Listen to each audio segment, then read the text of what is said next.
wrestling fans, and welcome to another edition of Tag Team. I'm your host, Cesar Scorpio, alongside the invincible E. Vincent. Hi. And what else are we going to go over but the 2011 WWE Draft? Not the NBA Draft, not the MLB Draft, the WWE Draft. Yeah, I didn't stutter. Let's get started here with reviewing what happened here on Monday Night Raw and who went where to begin with. Number one, John Cena, of all people, from Raw to SmackDown. Ooh. Rey Mysterio from SmackDown to Raw. Randy Orton from WWE Raw to SmackDown. Mark Henry to Raw, from Raw to SmackDown? Why? Number 5, Sin Cara from Raw to SmackDown. Number 6, Big Show from SmackDown to Raw. Number 7, Alberto Del Rio from SmackDown to Raw. And number 8, John Cena from SmackDown back to Raw. Now, before I get started on my rant, let you know that the continuation of this draft is going to be on WWE.com, 12 o'clock Tuesday in the PM, East Coast time. So check that out if you like. But this is why I won't be. Because what's the point of having a draft if you're able to redraft someone you just lost? It takes the whole integrity away from the draft. Exactly. It breaks the entire concept of having a draft. I mean, if you can go back and swap people back and forth and back and forth and back and forth, I mean, conceivably you could do that, all day. What did we watch these 2 hours of Raw for? If you can go from one way to another. How many more times is John Cena going to get drafted? What's the line here in Vegas? 15, 10 times? Who knows? Pointless. It was a waste of a draft. Why have this if you're going to be able to do that? Bad decision on the WWE's part. Let's move on. Let's get away from this draft and move on to something that matters. Garbage. Here on SmackDown, just anointed here, tag team champions, new ones, Kane and the Big Show, taken away from Heath Slater and Justin Gabriel. Right. Lost the belts. The Big Show and Kane are now the WWE Tag Team Champs. Who's going to beat these guys? Good question. I can't think of anybody. You've got the immovable object. You've got the unstoppable force. And they're on the same team. Yes. Who can come up with that? It's going to have to be something shady. Somebody's going to have to jump in. Maybe the, GM will have to chime in here. Something will happen. There's no way these guys can be beat. Broken up or something. This can't happen. They're going to turn on each other because they're singles champions in their own right. So it's going to be a nice ride. It's going to be fun seeing these guys compete with lesser talent. But congratulations here to Big Show and Kane on acquiring those tag team championships. Now, who lost them? The Corre lost them. Justin Gabriel and Heath Slater. So now it looks like the Corre is going through some turmoil here. And now seems like everybody wants to be the leader. We're equals, but I'm a little bit more equal than you are, kind of thing. Yeah. E, what do you think the timeline is for the Corre? Will they make it another 30 days?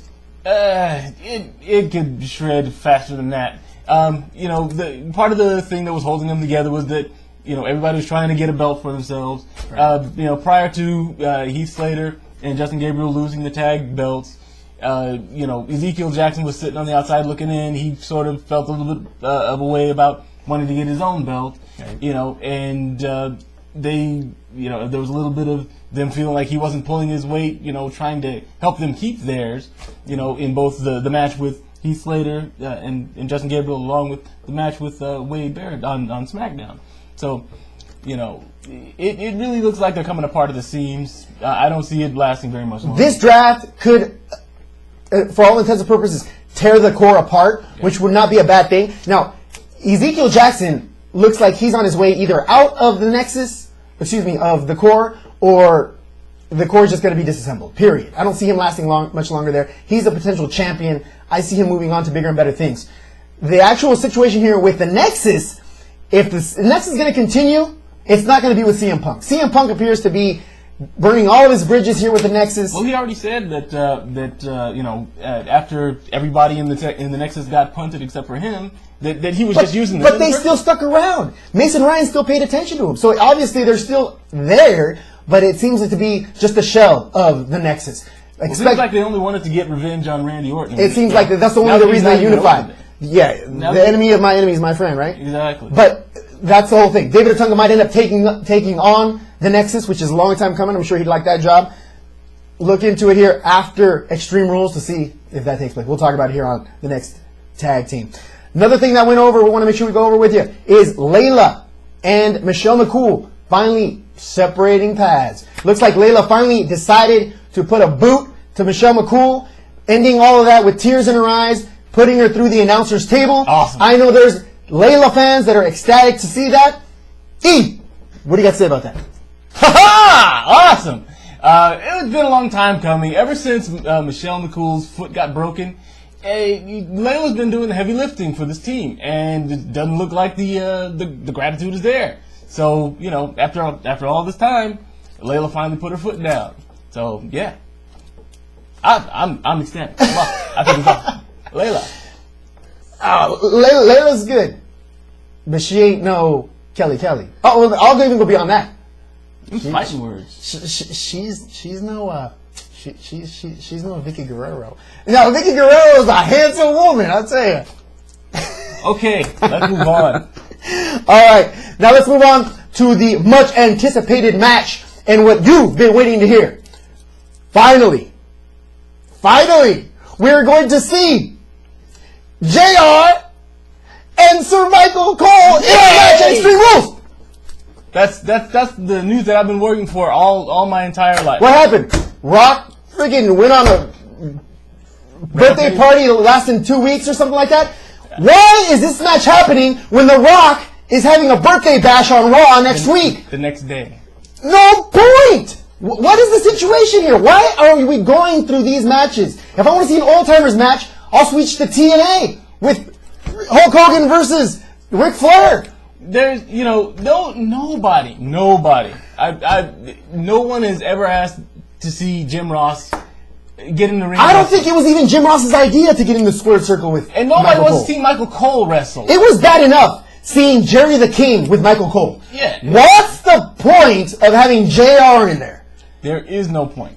And The popularity of Extreme Rules will go down because of this match. yeah, definitely. There's going to be a lull. There's definitely going to be a lull there. Nobody, you know, this is the match that nobody wanted to see. Yeah, you know, I have tons of respect for Jim Ross. So many better options out there. But It's just pointless. You know, you get Trent Beretta. WWE, what are you doing? Yeah. You have a dark match between Daniel Bryan and Sheamus, but you want to show this one? Get your priorities right. This makes no sense. This is Whatever. bad. Let's move on. I'm angry. All right, that's all the information we have here for the WWE.